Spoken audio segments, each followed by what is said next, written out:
natin siya tuluyang kasi di man natin siya i-delete. So this is temporary and I'll be back. Then click continue.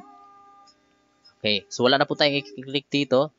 So may makikita ka reactivating your account. So automatically reactivate my account 7 days. So ang ilalagay ko po dito, don't reactivate automatically. So i-activate ko lang siya kapag gusto ko.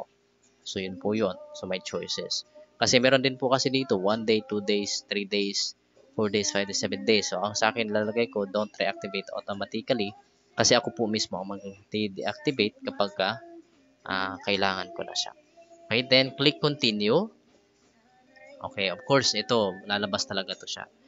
Now, before you deactivate, we want to give you more control of your Facebook experience. Yan, sabi niya. Then, sa Messenger, dito po sa Messenger kasi, maaari na pwede mo siyang may deactivate sa Messenger. So, sa Messenger po siya gagawin. Kaya, hindi na po yan gagawin kasi pag anytime na gagamitin po natin yung Messenger, magagamit pa natin. But of course, i-deactivate natin yung account. So, after that, i-click na po yung deactivate my account. Yan, deactivate my account. And that's it. So, na-deactivate na account, deactivation successful. So, yun po yung napaka-simple steps kung paano mag-deactivate ng account. So, thank you very much guys sa panonood.